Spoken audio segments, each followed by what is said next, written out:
اہل اسلام، اب اللہ اور اس کے رسول کی طرف سے ان مشرکوں سے جن سے تم نے عہد کر رکھا تھا بیزاری اور جنگ کی تیاری ہے۔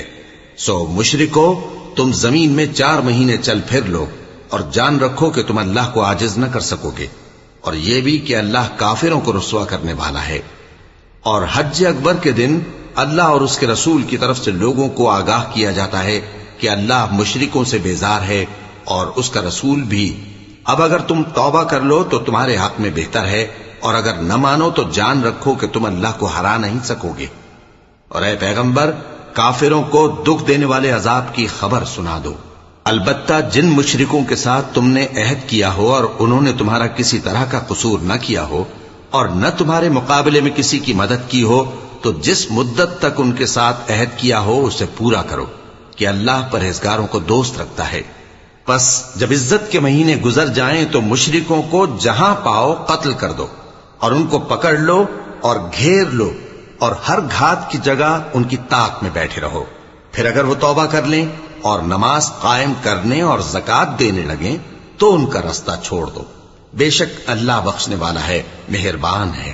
اور اگر کوئی مشرک تم سے پناہ کا خواستگار ہو تو اس کو پناہ دے دو، یہاں تک کہ وہ کلام اللہ کو سننے لگے، پھر اس کو امن کی جگہ واپس پہنچا دو، اس لیے کہ یہ بے خبر لوگ ہیں۔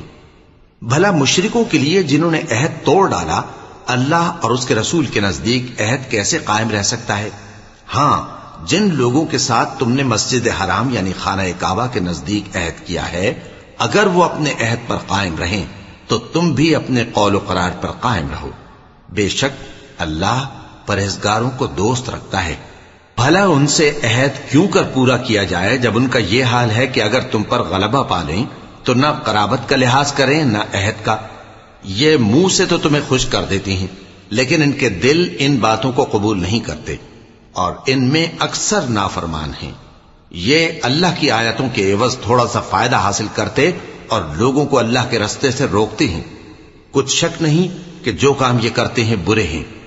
یہ لوگ کسی مومن کے حق میں نہ تو رشتہ داری کا پاس کرتے ہیں نہ عہد کا، اور یہ حد سے تجاوز کرنے والے ہیں۔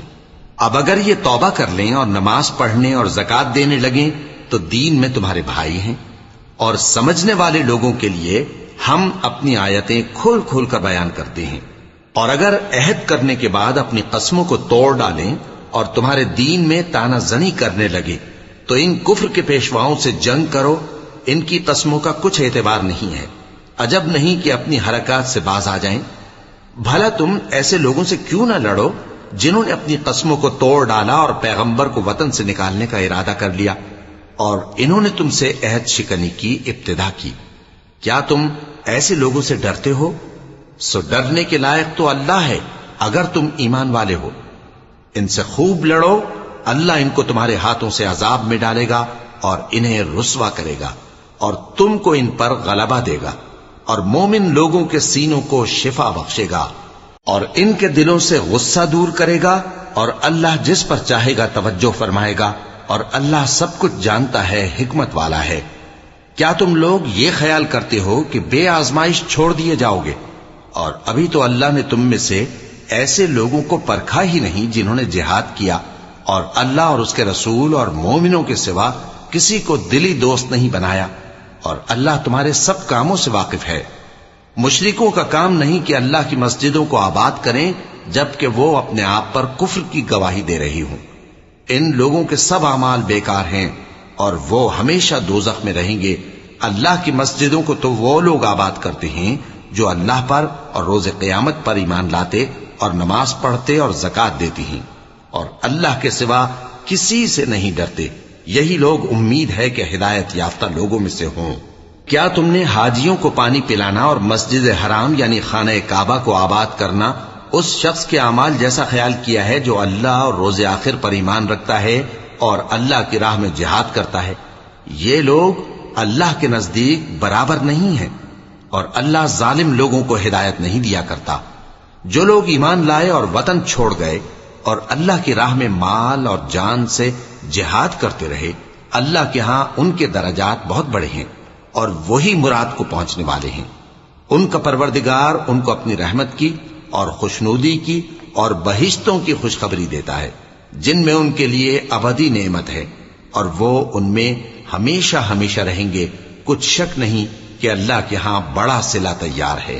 اے اہل ایمان، اگر تمہارے ماں باپ اور بہن بھائی ایمان کے مقابل کفر کو پسند کریں تو ان سے دوستی نہ رکھو، اور جو ان سے دوستی رکھیں گے وہ ظالم ہیں۔ کہہ دو کہ اگر تمہارے باپ اور بیٹے اور بھائی اور بیویاں اور خاندان والے اور مال جو تم کماتے ہو اور تجارت جس میں مندی سے ڈرتے ہو اور مکانات جن کو پسند کرتے ہو اللہ اور اس کے رسول سے اور اللہ کی راہ میں جہاد کرنے سے تمہیں زیادہ عزیز ہوں تو ٹھہرے رہو یہاں تک کہ اللہ اپنا حکم یعنی عذاب بھیجے، اور اللہ نافرمان لوگوں کو ہدایت نہیں دیا کرتا۔ اللہ نے بہت سے موقعوں پر تم کو مدد دی ہے، اور جنگ حنین کے دن جب کہ تم کو اپنی جماعت کی کثرت پر غرہ تھا تو وہ تمہارے کچھ بھی کام نہ آئی، اور زمین باوجود اپنی فراخی کے تم پر تنگ ہو گئی، پھر تم پیٹ پھیر گئے۔ پھر اللہ نے اپنے پیغمبر پر اور مومنوں پر اپنی طرف سے تسکین نازل فرمائی، اور تمہاری مدد کو فرشتوں کے لشکر جو تمہیں نظر نہیں آتے تھے آسمان سے اتارے، اور کافروں کو عذاب دیا، اور کفر کرنے والوں کی یہی سزا ہے۔ پھر اللہ اس کے بعد جس پر چاہے مہربانی سے توجہ فرمائے، اور اللہ بخشنے والا ہے، مہربان ہے۔ مومنوں، مشرک تو پلید ہیں، تو اس برس کے بعد وہ مسجد حرام یعنی خانہ کعبہ کے پاس نہ جانے پائیں، اور اگر تم کو مفلسی کا خوف ہو تو اللہ چاہے گا تو تم کو اپنے فضل سے غنی کر دے گا، بے شک اللہ سب کچھ جانتا ہے، حکمت والا ہے۔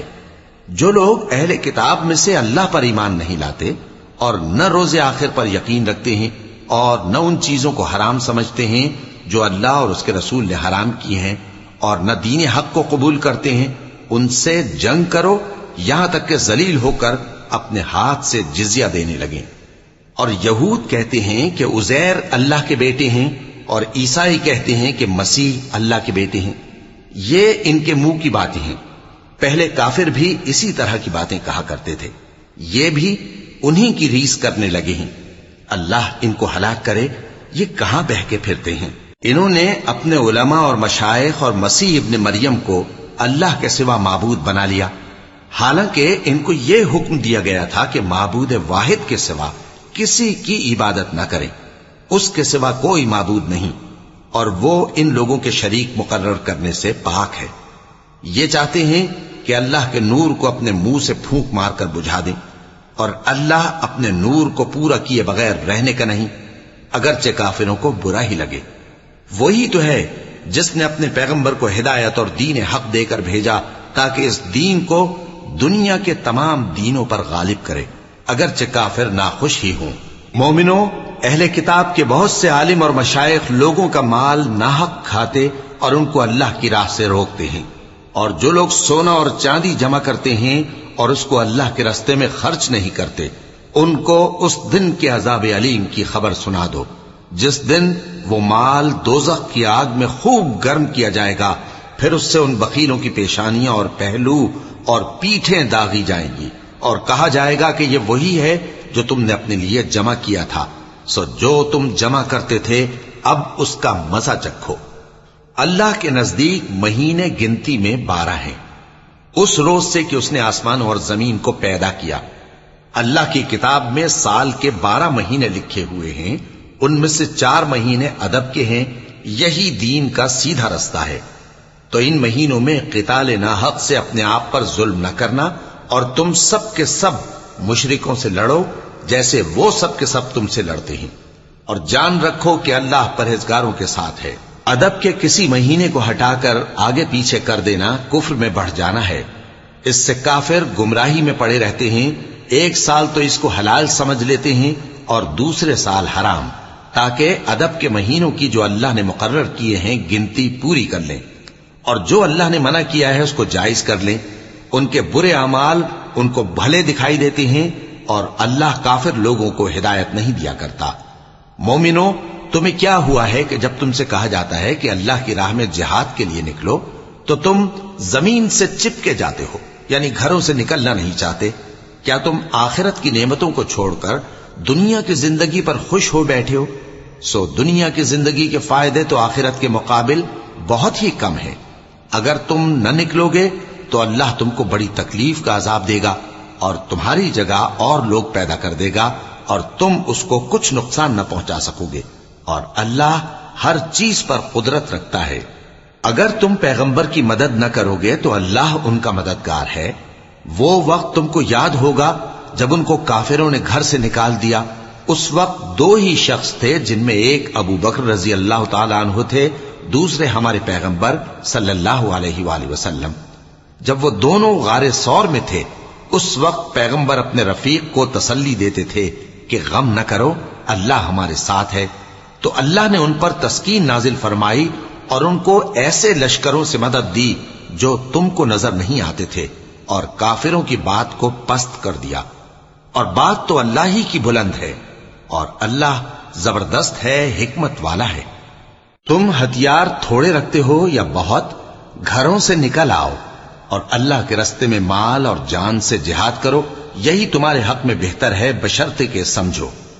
اگر مال غنیمت آسانی سے حاصل ہونے والا اور سفر بھی ہلکا ہوتا تو یہ تمہارے ساتھ شوق سے چل دیتے، لیکن مسافت ان کو دور دراز نظر آئی تو عذر کریں گے، اور اللہ کی قسمیں کھائیں گے کہ اگر ہم طاقت رکھتے تو آپ کے ساتھ ضرور نکل پڑتے۔ یہ اس طرح اپنے آپ کو ہلاک کر رہے ہیں، اور اللہ جانتا ہے کہ یہ جھوٹے ہیں۔ اللہ تمہیں معاف کرے۔ تم نے پیشتر اس کے کہ تم پر وہ لوگ بھی ظاہر ہو جاتے جو سچے ہیں، اور وہ بھی تمہیں معلوم ہو جاتے جو جھوٹے ہیں۔ ان کو اجازت کیوں دی؟ جو لوگ اللہ پر اور روز آخر پر ایمان رکھتے ہیں وہ تو تم سے اجازت نہیں مانگتے کہ پیچھے رہ جائیں، بلکہ چاہتے ہیں کہ اپنے مال اور جان سے جہاد کریں، اور اللہ پرہیزگاروں سے واقف ہے۔ اجازت وہی لوگ مانگتے ہیں جو اللہ پر اور روز آخر پر ایمان نہیں رکھتے اور ان کے دل شک میں پڑے ہوئے ہیں، سو وہ اپنے شک میں ڈاواں ڈول ہو رہی ہیں۔ اور اگر وہ نکلنے کا ارادہ کرتے تو اس کے لیے سامان تیار کرتے، لیکن اللہ نے ان کا اٹھنا اور نکلنا پسند ہی نہ کیا تو ان کو ہلنے جلنے ہی نہ دیا، اور ان سے کہہ دیا گیا کہ جہاں معذور بیٹھے ہیں تم بھی ان کے ساتھ بیٹھے رہو۔ اگر وہ تم میں شامل ہو کر نکل بھی کھڑے ہوتے تو تمہارے درمیان شرارت کرتے اور تم میں فساد ڈلوانے کی غرض سے دوڑے دوڑے پھرتے، اور تم میں ان کے جاسوس بھی ہیں، اور اللہ ظالموں کو خوب جانتا ہے۔ یہ پہلے بھی طالب فساد رہے ہیں اور بہت سی باتوں میں تمہارے لیے الٹ پھیر کرتے رہے ہیں، یہاں تک کہ حق آ پہنچا اور اللہ کا حکم غالب ہوا، اور وہ برا مانتے ہی رہ گئے۔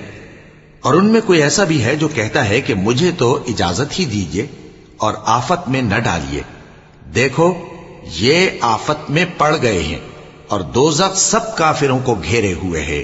اے پیغمبر، اگر تم کو آسائش حاصل ہوتی ہے تو ان کو بری لگتی ہے، اور اگر تم پر کوئی مشکل آ پڑتی ہے تو کہتے ہیں کہ ہم نے اپنا کام پہلے ہی درست کر لیا تھا، اور خوشیاں مناتے لوٹ جاتے ہیں۔ کہہ دو کہ ہم کو کوئی مصیبت نہیں پہنچ سکتی بجز اس کے جو اللہ نے ہمارے لیے لکھ دی ہو، وہی ہمارا کارساز ہے، اور مومنوں کو تو اللہ ہی پر بھروسہ رکھنا چاہیے۔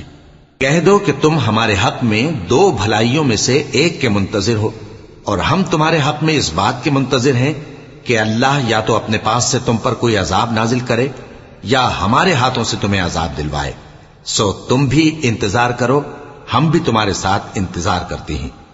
کہہ دو کہ تم مال خوشی سے خرچ کرو یا ناخوشی سے، تم سے ہرگز قبول نہیں کیا جائے گا، تم نافرمان لوگ ہو، اور ان کے خرچ کیے ہوئے مالوں کے قبول ہونے سے کوئی چیز مانے نہیں ہوتی سوائے اس کے کہ انہوں نے اللہ سے اور اس کے رسول سے کفر کیا، اور نماز کو آتے ہیں تو سست و کاہل ہو کر، اور خرچ کرتے ہیں تو ناخوشی سے۔ بس تم ان کے مال اور اولاد سے تعجب نہ کرنا، اللہ چاہتا ہے کہ ان چیزوں سے دنیا کی زندگی میں ان کو عذاب دے، اور جب ان کی جان نکلے تو اس وقت بھی یہ کافر ہی ہوں، اور اللہ کی قسمیں کھاتے ہیں کہ وہ تمہیں میں سے ہیں، حالانکہ وہ تم میں سے نہیں ہیں۔ اصل یہ ہے کہ وہ ڈرپوک لوگ ہیں۔